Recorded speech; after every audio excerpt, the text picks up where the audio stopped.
Hey everyone, Josh here with Fresh Start Customs, and today we're going to be going over the WeCreat Vision and the WeCreat Vista. I'm going to kind of combine both of these because it uses the same software for both of these machines.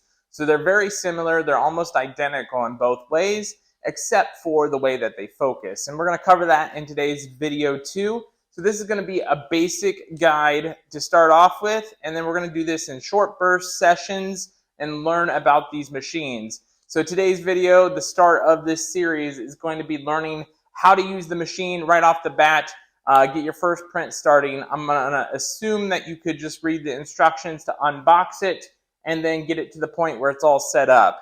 If you haven't done that yet, it's as simple as adding 4 screws to the back of the unit for the exhaust port and adding that port and venting that out the window. So you will want to vent yours out the window. For today's demonstration, I'm going to just leave the machines like this and then kind of walk you along the process.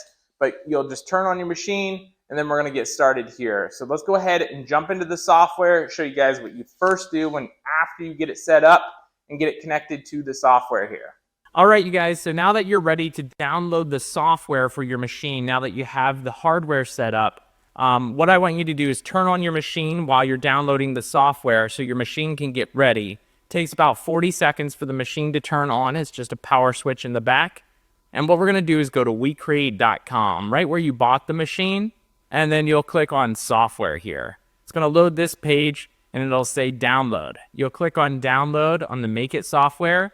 The latest version is going to be right here for Windows, Mac, iPad, iPhone, or Android. Pick whatever one's best for you and what you're using. Right now I'm using a Windows.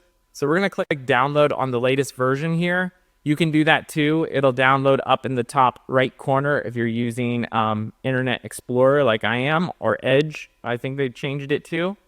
And then you can launch it right from here. I already installed mine, so I'm not going to launch it here and install it again. But all you got to do is double click on this and then click install and allow to install on your computer. And then it will install on your computer and have the actual application itself, which I'll show you in just a second. But just in case you need an older version, all you got to do is scroll down just a little bit from that most current version, and you can download any of these older versions if you want to. The reason why you may want that is the newest version doesn't have autofocus for cups anymore. So you can download like an older version. I think version 2.0.6 had an issue with the Jarvis mode. So a lot of people, I think, are still rocking with the 2.0.4. So you can download whatever version works for you. We're going to be using the latest version in this example though. So with that said, you can go to your desktop and you'll now have that application after you install it. It's called WeCreat Make It. You'll double click and that will open and it'll look like this here. So you're officially in the software. By now, your machine should have already booted up, like I told you to start it earlier, and we're now ready to use the software. So first up, you can either try and go into the settings right away and connect your machine by USB, or what I like to do on first setup is just click New Project. It'll try and take you through like a user tutorial too, and you can follow that user tutorial. But when you have the new project set up, come over here in the top right corner, select this, and then click the Add button. When you click Add, you can choose USB. You will have to have it plugged into USB for the very first time. So plug this into the USB on the back of the machine and into the computer, and then it should pop up with the name of your machine. Mine's just called Creator, and you'll select that, and it'll auto-connect there. Afterwards, you can choose on Wi-Fi and add it on Wi-Fi, or I'll show you a different way here in just a second. So with that said, now that you have it connected to USB, if you want to go to Wi-Fi, you can go up to Settings, and then click on Wi-Fi Settings right here.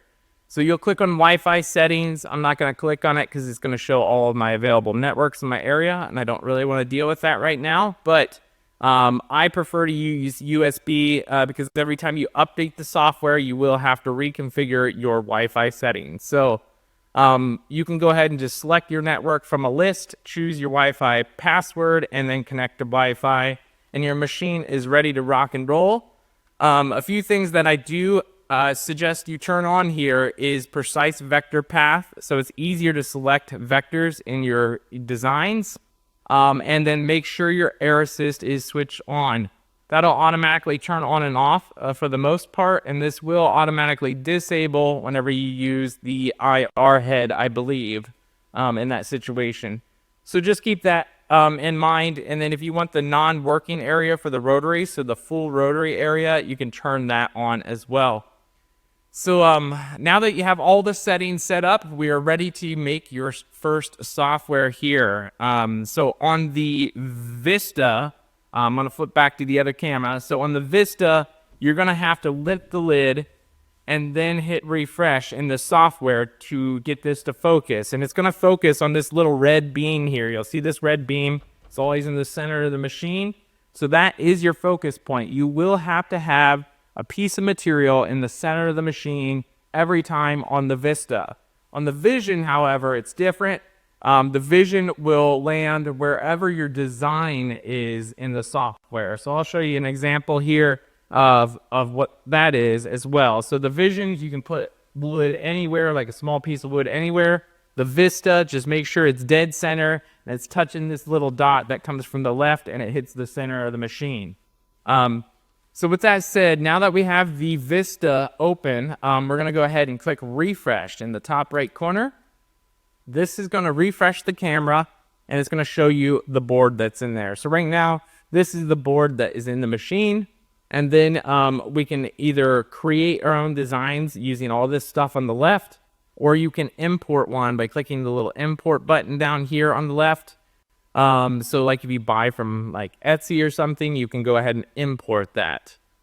With that said, let's go ahead and just show you an example of a rectangle. We're just going to grab this rectangle tool and we're going to just put it like dead center here like this. And let's say you want to score this engraving here. So a score is like a cut, but it doesn't go all the way through the board. It's just like follows a cut path instead of an engraved path, which an engraved path is back and forth. So right now it's on line engrave. This is where you'll choose your different types of cuts, scores, or engravings. So a line engrave is a score. You'll hear that term a lot with other lasers. WeCreat's the only one that says line engrave. So just keep that in mind. If you hear score, you'll use line engrave. Fill engrave is just a standard engrave. So if somebody says engraving something, that's fill engrave. And then a cut is where you're going to actually cut out that square section there. So you can choose any of these, and then there's going to be power options.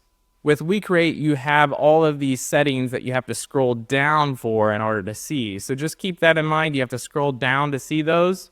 And then we can go back to fill engrave. And if you're on the actual engrave section here, you can scroll down even further to see their preset settings.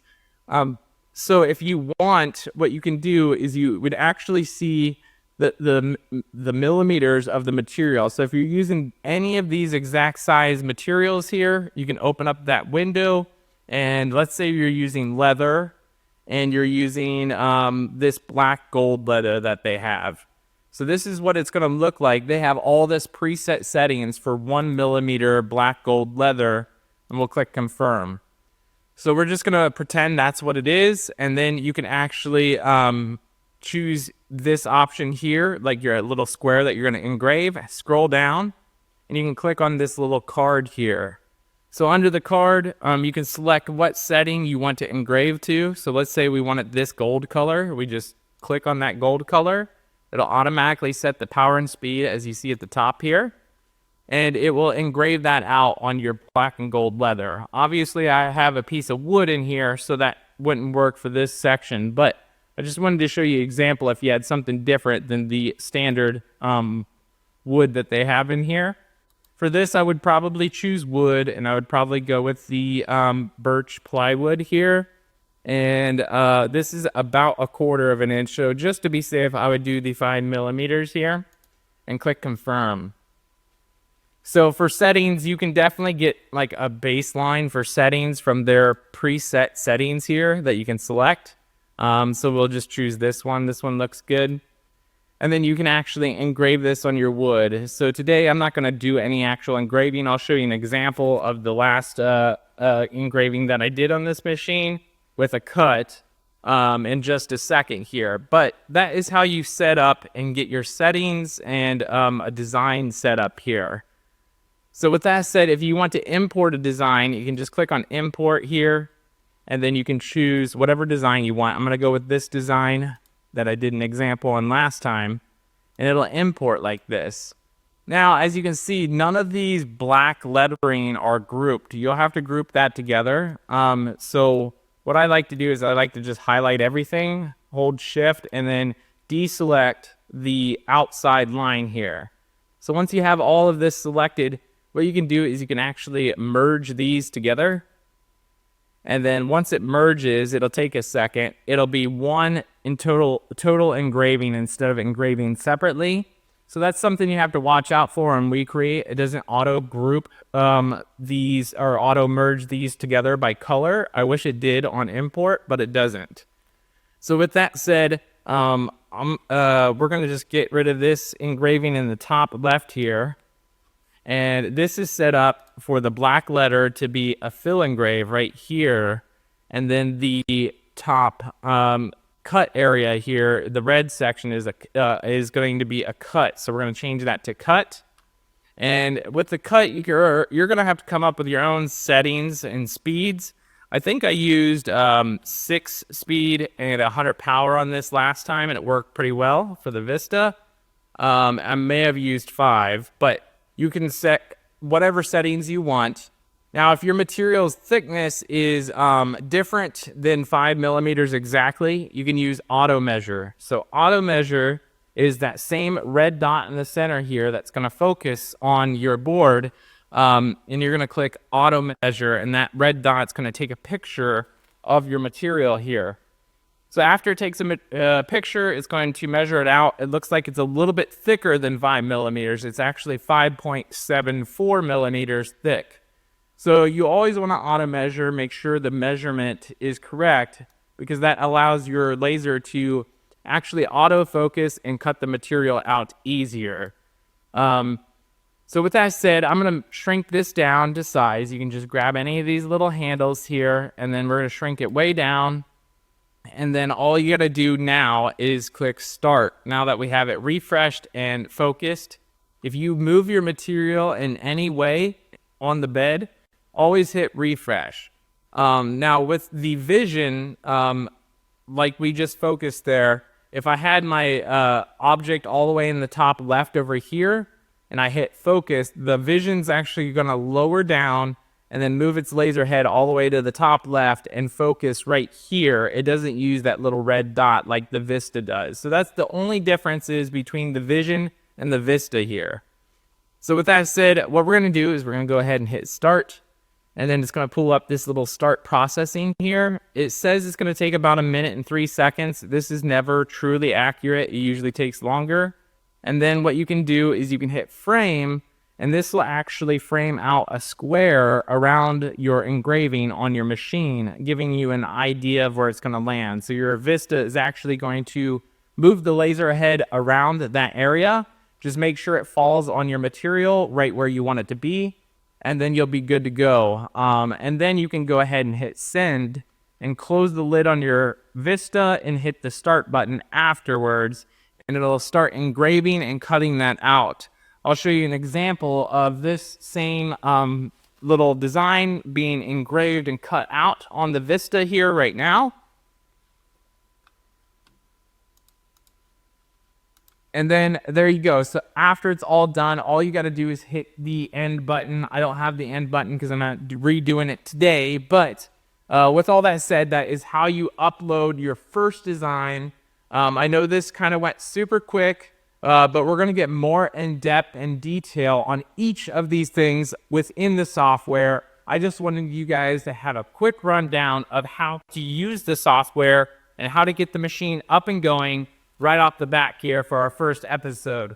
So in the next episode, we're going to probably do a breakdown of more in-depth settings. Hopefully you guys found this video helpful, and we'll catch you guys in the next one.